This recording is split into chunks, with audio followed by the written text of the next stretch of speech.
Okay, so I want to talk about the group practice questions a little bit. So the first one, the radius of a circle is 5 centimeters. The central angle of a circle has an arc length of 20 centimeters. What is the measure of the central angle in radians?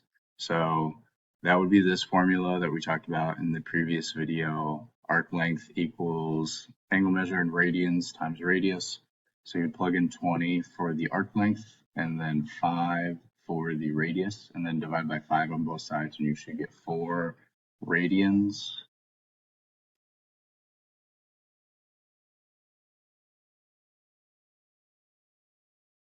I can spell, yeah, 4 radians for uh, the angle measure. And then for number 2, consider a circle 0 with a radius r. How many arc lengths of r are equal to the length of the following arcs? So that's kind of a confusing way of saying how many radians are there for each of these angle measures, because yeah, what radians are is just the number of radiuses that would follow around that arc length. So for a semicircle, that's halfway around. So that's pi, that's 180 degrees. For 3/4, that's 270 degrees. So that's 3 pi over 2. Again, you can reference your notes for those. Those are in the notes.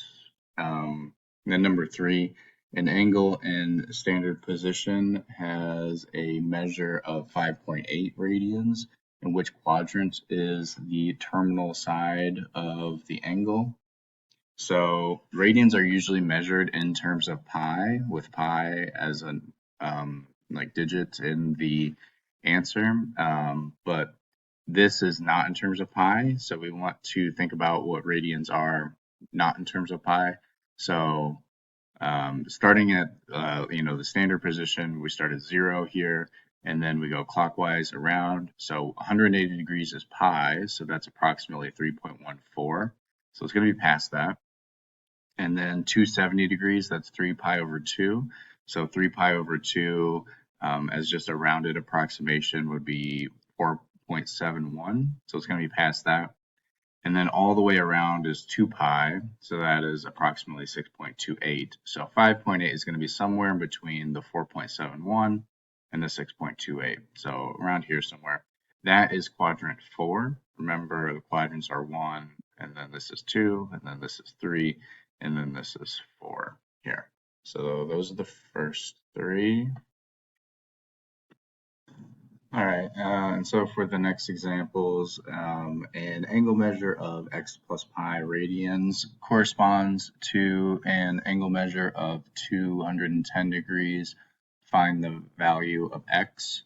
So x plus pi equals the 210 degrees, which in radians is 7 pi over 6. You can find that in the notes, or you can convert 210 to radians by multiplying by pi over 180.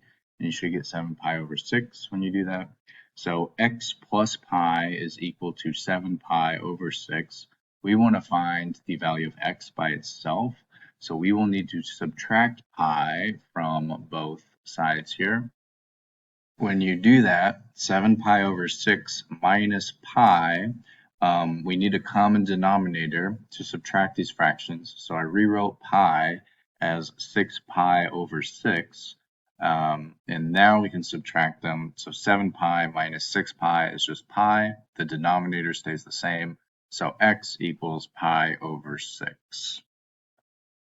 And then for number 5, a tire on a large truck has a radius of 2 feet. So the first part is in degrees and the second part is in radians. And this is supposed to kind of illustrate why radians, or another example of when radians simplify our formulas a bit. So if the wheel rotates 2,000 degrees per second, what is the car's speed in feet per second? So to determine this for the degrees problem, we need to find the circumference of the wheel. So that's 2 times pi times r. So that's 4 pi across for 360 degrees. and then we need to multiply that by the rate here, which is 2,000 degrees per second. So then the degrees will cancel and we'll be left with feet per second. So 4 pi divided by 360 and then multiplied by 2,000 gives us 69.8 feet per second for the degrees version. Radians version is a lot simpler, so the wheel rotates 14 radians per second. Since radians is the measure of the number of radiuses around the circle, we just need to multiply this by the length of the radius to determine how far it's moving. So if it's moving 14 radians per second and the length of the radius is 2, then that means it's moving 28 feet per second. So that is the answer to that one, a little simpler than the degrees version. So those are the group practice questions. I hope that helps you with your IP, and have a good day.